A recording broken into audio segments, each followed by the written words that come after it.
Welcome to cricket conversations powered by Pak passion. PSL 10 चल रही थी डिस्पाइट फॉरेन एग्रेशन।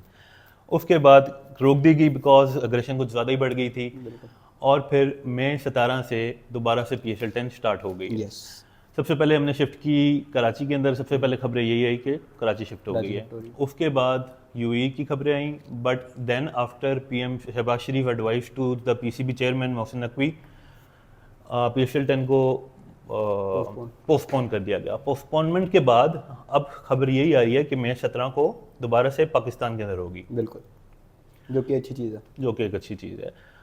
हम अपना जितना ग्रुप स्टेज मैचेस होंगे वो रावलपिंडी में खेल रहे हैं और उसके बाद हम लोग जो नॉकआउट्स होंगे वो सारे के सारे लाहौर के अंदर होंगे। आ जाते हैं पिछले मैचेस के ऊपर, क्योंकि हमने काफ़ी देर बात की है। तो पिछले मैच के अंदर सबसे लेटेस्ट मैच हुआ था वो था Quetta Gladiators versus Islamabad United. Islamabad United were on a losing streak. 5 matches जीते, उसके बाद 3 हार चुके थे, चौथा फिर हारे। और आपने ही कहा था अपने पिछली वीडियो के अंदर कि कर देंगे वो, मैंने कहा था बिल्कुल। और ये इस्लामाबाद का पुराने सीजन का मसला था, मैंने हिंट दी थी कि शायद ये दोबारा हो जाए और हो गया। और दे कैपिचुलेटेड। उन्होंने पहले टॉस जीता और then they went for chase, और चेज के अंदर ऐसा कभी लगा ही नहीं कि Islamabad United was in the game. बिल्कुल, शुरू के अंदर उन्होंने एक अच्छा रन आउट किया। उसके बाद साउथ शकील का बहुत अच्छा कैच पकड़ा गया बाउंड्री के ऊपर, लेकिन उसके बाद राइली रूफो जिस एग्रेशन के साथ आए, लग रहा था 2019 का कोयटा ग्लैडिएटर्स चल रहा है। उन्होंने शुरू में स्पिनर्स के ऊपर थोड़ा फंसे, लेकिन द एग्रेशन वाज अनरियल। बिल्कुल। और उसके बाद उन्होंने हसन नवाज को थोड़ा टाइम दिया था, लेकिन उसके बाद हसन नवाज को अपना उसके बीच में रोल पता था। उसको पता था कि मैंने सिंगल निकाल के देने, जब तक ये अगला रन कर रहा है हमारी टीम अंदर है। जैसे रूसो आउट हुआ, हसन नवाज ने कम्प्लीटली टेक ओवर किया और पड़खच्चे उड़ा दिए इस्लामाबाद। और हिस्ट्री के अंदर पहली दफा हुआ है कि एक टीम की तरफ से 2 बंदों ने सेंचुरी बनाई है पीएसएल के अंदर। और T20 हिस्ट्री के अंदर बेसिकली 5वीं दफा हो रहा है। पहले हो चुका है ये, और पीएसएल के अंदर पहली दफा हुआ।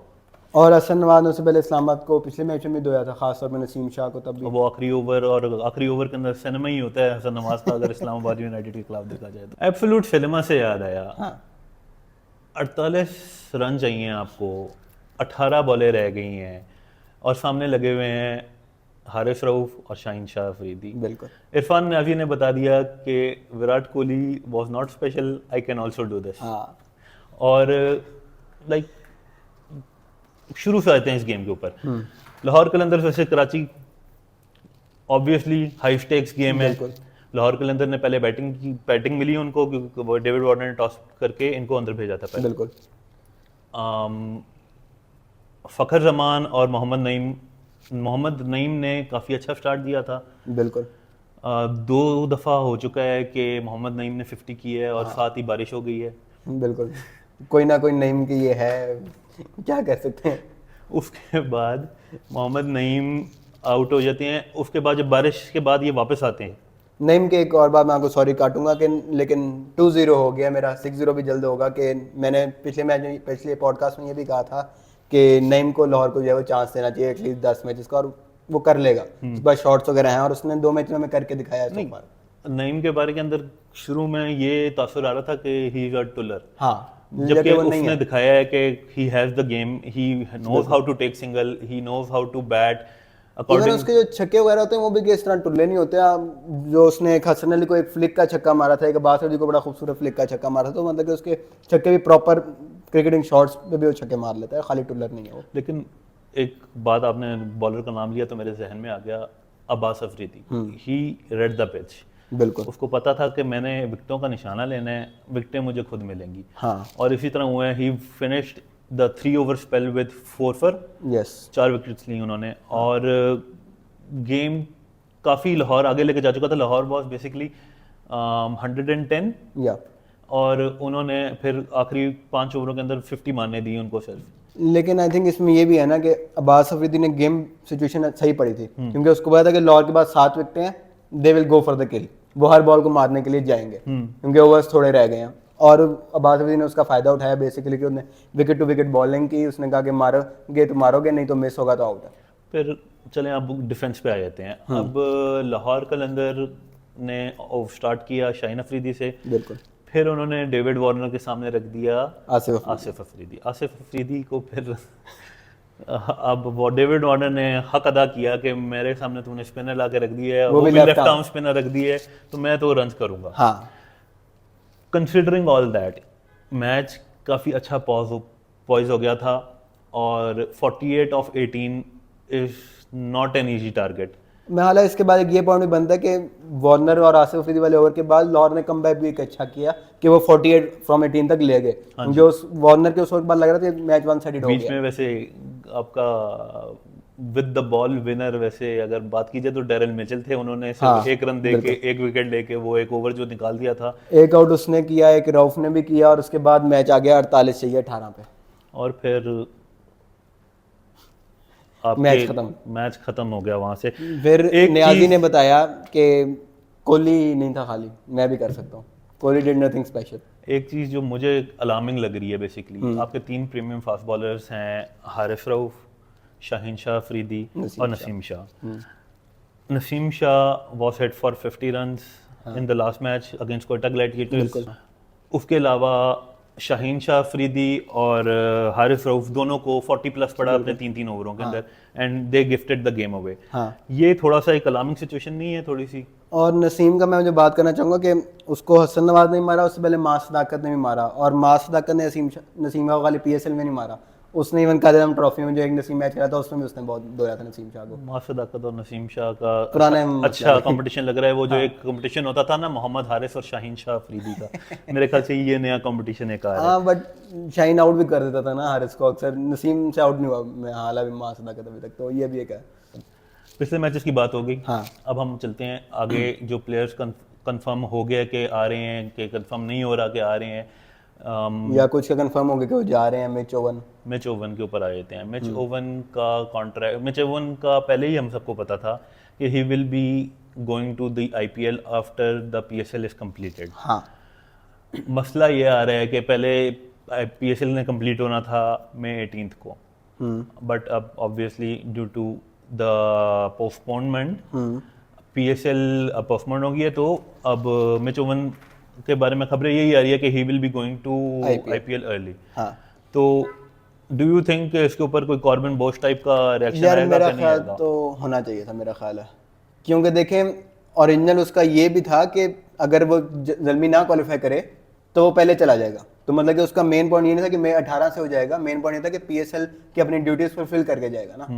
तो आई थिंक अगर वो PSL मेन पॉइंट ये बेसिकली आप कह रहे हो कि ये था कि उसने ज़ल्मी के पूरे मैचेस खेल के जाना था। एग्जैक्टली। लेकिन अब वो पहले ही जा रहा है। हाँ, ज़ल्मी के 2 क्रूशल मैचेस मिस करेगा, ज़ल्मी के लिए काफ़ी क्रूशल है मैचेस। और मिच ओवन थोड़ा बहुत कर रहा था, लेकिन एटलीस्ट कुछ ना कुछ कंट्रीब्यूट कर रहा था, एक ओवरसीज प्लेयर था आपका, आपने उसकी बैटिंग पोजीशन भी चेंज की थी इसीलिए। और अब वो अगर IPL जा रहा है तो आई थिंक विशाल ज़ल्मी को इफेक्ट तो होगा ना इससे। और मेरा तो यही ख्याल है कि उनको एक्शन लेना चाहिए PCB को, कॉर्बिन बॉश टाइप 1 साल का बैन लगना चाहिए। चलें, और अगर हम देखें बाकी प्लेयर्स पे आए थे, सिकंदर अजहर बट, अब मसला यह है कि due to the postponement international duties भी बीच में मसला कर रही हैं। He was scheduled to play a test match for his country, जो कि जिम्बाब्वे बहुत देर बाद एक टेस्ट और मैच इंग्लैंड के अगेंस्ट इंग्लैंड में खेलने लगा था। तो obviously he apologised and he told the fans कि मैं कंट्री कम्स फर्स्ट। बट वो आपका जो एक essentially a knockout game against Peshawar Zalmi वो खेल के जाएंगे। और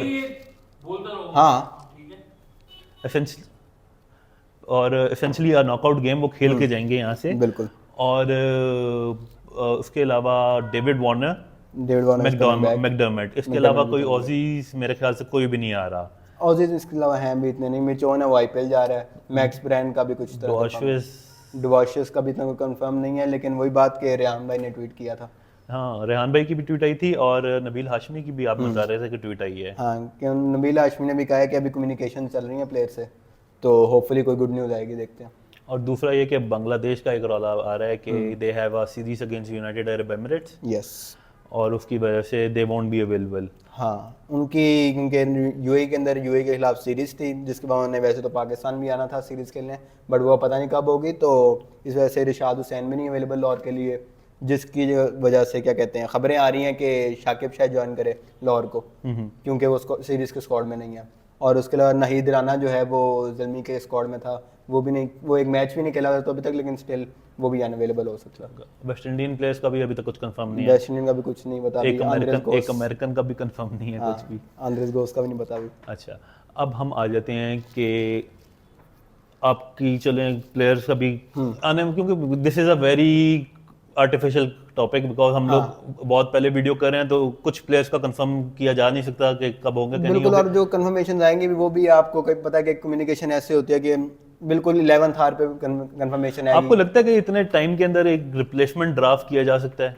यार आई थिंक मुश्किल होगा कि आप प्लेयर्स को, मतलब कि प्लेयर पूल उसके लिए अरेंज करना, बट किया जा सकता है, ट्राई की जा सकती है। आई थिंक आप रिप्लेसमेंट ड्राफ्ट एक ऑफिशियली करने की बजाय आप ऐसे कर सकते हो कि आप टीम्स को ऑप्शन दे दो कि अगर आपको कोई फॉर्म प्लेयर मिसिंग है आप रिप्लेसमेंट ला सकते हैं उसके लिए, जिस तरह वैसे कोई इंजरी रिप्लेसमेंट्स होती हैं उसके लिए रिप्लेसमेंट ड्राफ्ट तो नहीं ना होता। इस्लामाबाद यूनाइटेड की तरफ से एक अच्छी ट्वीट आई है कि दे हैव एलेक्स हेल्स हाँ, और रेसी वेंडरडूसन उन्होंने कंफर्म कर दिया, जिसके ऊपर ही रेहान भाई की ट्वीट आई हुई थी, कोर्ट रीट्वीट आई हुई थी कि और more good news to come soon, so let's hope अच्छी खबरें ही हैं। अब वो जो हेल्स वाली भी है वो भी उसके अंदर हेल्स ने बोला है, जो कोर्ट उसका लगा होता है इस्लामाबाद यूनाइटेड के सोशल्स पे, कि उसकी डील अप्रैल में हो गई थी कि he will join the latter of the PSL.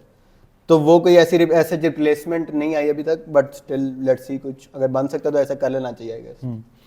आ जाते हैं क्वालिफिकेशन सिनेरियोस के ऊपर। हाँ। अब एक दो टीमें थी जिनका क्वालिफिकेशंस का कोई रौला ही नहीं था।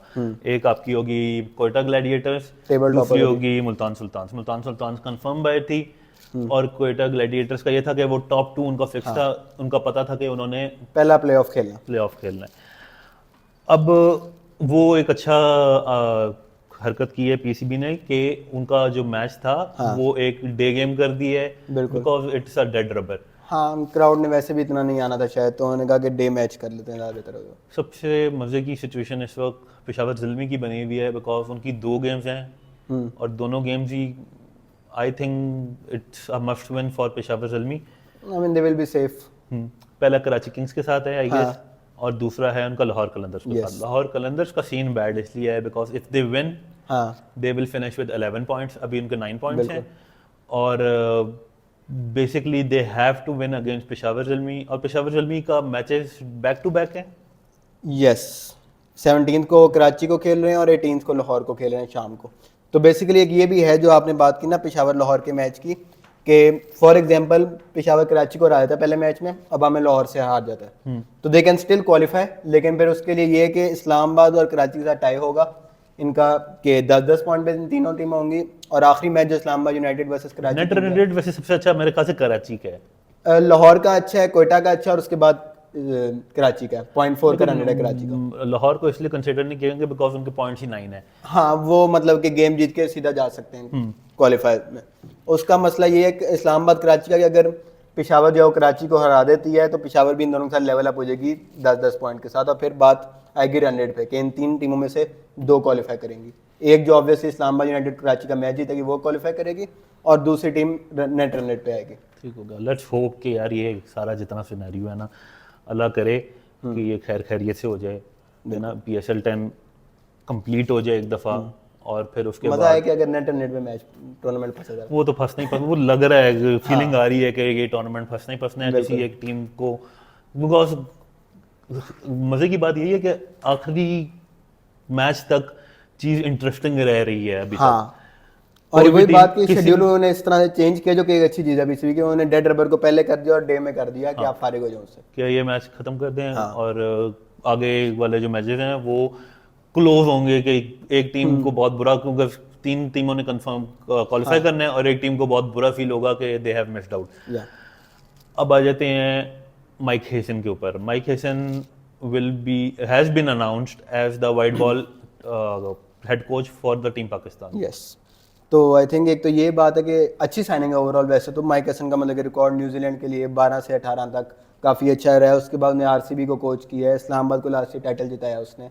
इवन दो इस सीज़न क्या कहते हैं इस्लामाबाद ने वॉन 5 आउट ऑफ 5, और उसके बाद जब से खबरें आने लगी हैसन की तो वो इस्लामाबाद 4 मैच हार गया। आपको लगता है कि थोड़ा सा नर्व्स थी या फिर अजीब और गरीब भी नहीं, सिचुएशन मतलब हुई कि है यार हैसन अगर 6 साल न्यूजीलैंड का कोच रहा है, आईपीएल में कोचिंग है, दुनिया भर में उसमें कोचिंग है, तो आई थिंक इनका इसके लिए नॉर्मल है ये। इस्लामाबाद यूनाइटेड का वैसे भी थोड़ा सा, क्योंकि आखिरी जो प्रेस कॉन्फ्रेंस नहीं, मिड इनिंग्स का पोस्ट मैच का जो इंटरव्यू था, उसके अंदर सलमान अली आगा। सलमान अली आगा ने बोला कि हमारी इंजरीज काफ़ी हो रही थी, या इसलिए वी हैव फॉलन डाउन। और मैंने सुना है क्या कहते हैं एक टाइम पे 11 इंजरीज थी, उसके अलावा रोमान राइस ने भी जाना था, उसकी सिस्टर की डेथ हुई थी अनफॉर्चुनेटली, तो मसले थे उनके। मैथ्यू शॉट चला गया, काइल मेज आया, आंद्रेस गोस आया। हेसन आगे हैं, you know, do you think कुछ सेफगार्ड्स उन्होंने इन प्लेस रखे होंगे? बिकॉज हमारी अभी जो रीसेंट हिस्ट्री है again about foreign coaches, it's even not. Local coaches, Hafeez को भी कॉन्ट्रैक्ट से पहले निकाल दिया एक सीरीज के बाद। तो ये पीसीबी का एक मसला रहा है इन डिफरेंट एडमिनिस्ट्रेटर्स इवन। तो सेफगार्ड्स होंगे तो आपके ख्याल से? I think Hesson is wise enough कि वो कुछ ना कुछ कंडीशन रखवा के ही आया होगा ना, जिस तरह मिकी ने किया था। मिकी ने कहा था कि मैं डर्बीशायर और पाकिस्तान दोनों को कोच करूंगा तो मैं आऊँगा। तो हाँ, इस तरह का उन्होंने कोई ना कोई क्लॉज रखवाया हाँ। होगा कि, और अपनी कोचिंग स्टाफ का भी बताया होगा कि मेरी कोचिंग स्टाफ ये होगी। और हाँ, क्योंकि जेसन गिलेस्पी टिम नेल्सन को लाया था, गैरी कर्स्टन भी एक हाई परफॉर्मेंस कोच लाए थे, तो आई थिंक एक आधा high performance coach, assistant coach type role में शायद उन्होंने कहा हो माइक हसन को ला सकते हैं आप। हाई परफॉर्मेंस कोच से याद आया, नेशनल हाई परफॉर्मेंस सेंटर के डायरेक्टर आकिब जावेद नामजद कर दिए गए हैं, और उनका एक वीडियो, हाँ, एक किसी जर्नलिस्ट ने एक वीडियो भी लगाई थी कि आकिब जावेद जो है माइक हसन को टूर दे रहे थे बॉब उल्मर सेंटर का, एनसीए पूरे का। और ही जो हमारे ताहयात जो हमें लग रहा था कि interim head coach Aqib Javed, now he is the director. Do you think? वैसे एक मेरा सवाल है कि लाइक अगर एक बंदे का इंटरिम कोच वाला टेन्योर इतना बुरा गुजरा हो, तो किस पॉइंट पे वो क्यों वो जो है वो उसके बाद एक और रोल मिलेगा उसको? यार ऐसा नहीं है कि उन्होंने कभी अपनी जिंदगी के अंदर कुछ अच्छा नहीं किया था। हाँ, ही of हैज course. बीन, उनका भी प्ले डेवलपमेंट में उसका वैसे है, प्लेयर डेवलपमेंट के अंदर he is good, Lahore Qalandars के अंदर भी he has provided. Even Pakistan under 19 के साथ एसोसिएट है वो। तो ठीक है, उनको चेंज ऑफ रोल्स ही मिला गया। हाँ, उसके अलावा एक और बात ये कि आपका चैंपियंस कप जो था वो डिसबैंड कर दिया गया है, जो कि मेंटोर्स भी हमें, निकाल दिए गए। हाँ, मेंटोर्स रिजाइन कर गया है शुएब मलिक, यस। और उसके अलावा वकार यूनस और सकलैन मुश्ताक का अभी तक कुछ कंफर्म नहीं है कि दे विल बी हेडिंग। उसके सरफराज अहमद और मिसबा उल हक के बारे में खबरें आ रही हैं कि they will receive roles in PCB. हाँ, मिसबा का सुनने में आ रहा है कि वो रेड बॉल कोच लगेंगे पाकिस्तान के। इवन दो उसमें ये है कि अभी कुछ अनाउंसमेंट शायद हम ना एक्सपेक्ट करें होंगे, पाकिस्तान की अगली टेस्ट सीरीज में भी टाइम है, अक्टूबर में शायद साउथ अफ्रीका के अगेंस्ट होम पर है, तो मिसबा की अनाउंसमेंट शायद अभी डिले भी हो जाएगी, इवन जो भी रेड बॉल कोच है। सरफराज का यार अच्छी मिसबा खबर पे है। एक पॉइंट कि अगर मिसबा आता तो it will be interesting to see Misbah and Aqib working together. उनकी हिस्ट्री कुछ ऐसी रही है कि मिसबा बड़ा क्रिटिसिज्म किया आकिब ने, मिसबा का रिप्लाई भी था कि मैंने आकिब भाई के अंडर काम किया है, सारा कुछ होता रहता है ये वो, but still it will be interesting. But if Misbah becomes the red ball coach, do you think it's a good? हाँ, क्योंकि यार जब वो रेड बॉल के अंदर उस बंदे की नॉलेज काफ़ी है। हमने अभी आकिब बॉल इंट्रोड्यूस किया, he was basically doing Aqib ball in UAE ना, तो जब उसको सैक किया उसके बाद मेरा हाल हो तो सैकिंग भी एक तरह गलत थी। वो रमीज भाई जब चेयरमैन वगैरह आए, उसमें मैंने ट्वीट भी किया था कि आपने जो फ्लैट पिचेस लाई हैं, रमीज भाई जब आए थे, that is when the test cricket की हमारी जो फॉल शुरू हुई थी। Test cricket not at home, not away, away Pakistan जीत रहा था। श्रीलंका के अंदर हमने 1-1 ड्रॉ की थी पहले सीरीज, फिर पहली वाली सीरीज 1-1 ड्रॉ हुई थी, उसके बाद हमने 2-0 जीते थे। उसके अलावा भी कुछ रिजल्ट अवे आ रहे थे, लेकिन वो जो होम के ऊपर जो कबाड़ा बना हुआ था कि आपकी पिचेस आप अपने फट्टों में फट्टे बनी जा रहे हैं, आप अपने फास्ट बॉलर्स की कमर तोड़ी जा रहे हो, आप और आपने मोहम्मद अली जैसे बॉलर को डेब्यू करा दिया इंग्लैंड के खिलाफ फटे पे, आपने आरिस रऊफ को हमें डेब्यू करा दिया फटे पे। तो मेरा हाल है ये, अगर आप मिसबा के साथ कंटिन्यू करते, उसको पता था ना कि उसने क्या किया यूएई में, वो वही चीज़ कर सकता था जो आप अब 2 साल बाद जाके या 3 साल बाद जाके आपने अब किया है कि 3 स्पिनर हैं आपके पास, खिलाओ, मारो ब्रश वगैरह सारा कुछ। तो आई गेस वो आप पहले भी कर सकते थे मिसबा के अंदर, या किसी और के अंदर। पंखे चलाओ, हीटर चलाओ, शादी वाला हीटर चलाओ, सब हीटर चला दो। तो आई गेस वो पहले भी कर सकते थे। चलें, लेट्स होप के ये मिसबा वाली न्यूज़ अभी तक कंफर्म, क्योंकि कंफर्मेशन कहीं से नहीं आई, लेट्स होप के मीडिया रिपोर्ट्स हैं this works out well for Pakistan. Because हमने बल्कि टेस्ट सीरीज की बात कर रहे थे, तो हमारे रामिज भाई की भी गुजारिश थी कि हम ये भी हमें उन्होंने कोई खबर सुनी है कुछ सोर्सेज हैं कि Shan Masood will be replaced by Saud Shakeel as test Saud captain. Shakeel. तो साउद की कप्तानी पीएसएल में भी अच्छी रही है वैसे तो। Saud Shakeel has led Sindh very well as हाँ, वेल, नेशनल T20 जीता था उनकी कप्तानी। और उसके अलावा शाहीन्स का भी कैप्टन रहा है साउद। कोयटा पाकिस्तान ग्लैडिएटर्स के टीम अंदर को भी सेलेक्ट किया। His captaincy has been good, but वो एक बात आई थी कि पाकिस्तानी को फॉर्मेट मिक्सिंग का बड़ा शौक है। इट्स फॉर्मेट मिक्सिंग, मैं अपने आप में ये चीज एक्सेप्ट करूंगा। Let's hope he is a good replacement for Shan Masood. Shan Masood का गुराला यही आ रहा था कि he was not providing results with the bat, जबकि साउथ अफ्रीका के अंदर भी उनकी एक सेंचुरी आई हुई थी। यार बट कैप्टनसी से रिलेटेड अगर उसकी बात करें ना तो लाइक बेसिकली उसकी बात अथॉरिटी कितनी दे रही है? जब तक जेसन था तब तक, यस, इवन जेसन के पहले जब तक सिलेक्शन कमेटी नहीं आई तब वेरी तक। Good point by you. Jason से मुझे याद आया, what about the selection committee? हाँ, ठीक है ना, सिलेक्शन कमेटी के बारे में आवाज़ें आ रही हैं कि we need heads on the table because आपकी सिलेक्शन कमेटी ने ऐसी स्क्वाड सेलेक्ट की है, द चैंपियंस ट्रॉफी फियास्को, उसके ऊपर आप लोगों ने दुबई के लिए आप यू चोज वन स्पिनर, हाँ, उसके बाद जो आपने आपको मौके मिले रिप्लेसमेंट उसमें उसके लाने के, बाद- आपने कहा नहीं। उसके बाद जो आप स्पिनर आपने भेज दी, उसी स्पिनर को आपने भेज दिया न्यूजीलैंड, और न्यूजीलैंड में उस स्पिनर ने ठीक जाके गुस्सा निकाला। जबकि न्यूजीलैंड उसके लिए हेल्पफुल कंडीशन भी नहीं थी यार। ऐसा ही है, ऐसा ही है। चलें, इसके साथ आई थिंक इस कॉन्वर्सेशन को वाइंड अप एक करते और हैं। चीज के आकिब भाई जो है डायरेक्टर हाई परफॉर्मेंस सेंटर तो लग गए हैं, लेकिन इंटरिम कोच से पहले वो सिलेक्टर भी थे, तो लेट्स सी कि वो उनका पता नहीं चीफ सिलेक्टर वाला रोल कंटिन्यू होता है नहीं होता। और अजहर अली और Asad Shafiq and Aleem Dar, Aleem Dar, let's hope we see a better selection policy, because ये वाली सिलेक्शन पॉलिसी यार मेरे तो मत्थे नहीं लगी। बिल्कुल ठीक है ना, कि Selection आपका जो मर्जी कर रहे हो, बस selection ना अच्छी करें। आपके कोच की कोई से थी, चलो हाँ। इंटरिम कोच तो थे आप, Interim लेकिन coach की उससे से पहले थी। उससे पहले इंटरिम कोच की से थी, लेकिन उससे पहले जब गिलेस्पी। गिलेस्पी और गिब्सन Custon, थे, ठीक है ना आपकी कोच की कोई से थी कि आपने क्या टीम सेलेक्ट करनी है, ना आपके कप्तान की कोई से थी कि उसने क्या टीम सेलेक्ट करनी है, और रिजवान का भी उतरा हुआ चेहरा हम देखते रहते रिजवान थे। ने कहा भी था ना कि सारों को पता है कि कौन, मेरे हाथ में कुछ नहीं है, हाँ, मैं कुछ कहता हूँ तो वही ना, बकरी बन जाती है, लेकिन सारों को पता तो है हम कि मेरा हाथ में कुछ अकाउंटेबल, हम एज फैंस अकाउंटेबल कैसे ठहराएं जब तक, और दूसरी तरफ से आवाजें आ रही थी कि रिजवान को रिजाइन कर देना चाहिए था, रिजवान रिजाइन कर जाता, उसकी जगह कोई और पपेट उन्होंने इंस्टॉल कर लेना था, उस पपेट ने भी आके वही बातें करनी थी कि जब मैं क्या authority करूं, में फायदा नहीं मेरे हाथ में तो कुछ भी नहीं है, मैं क्या करूं। नहीं। वाकई में उनके हाथ में कुछ नहीं है, मतलब कि आप हालात ये देखें कि परमानेंट फुल टाइम कोच की बात अथॉरिटी नहीं है, इंटरिम कोच की बात फुल अथॉरिटी है। चलें, इस बात को अब वाइंड अप करते हैं, ठीक हो गया ना। Thank you very much guys for watching the cricket conversation powered by Pak Passion. Please do like, share and subscribe. Please follow our forums for the latest news and updates, and thank you very much.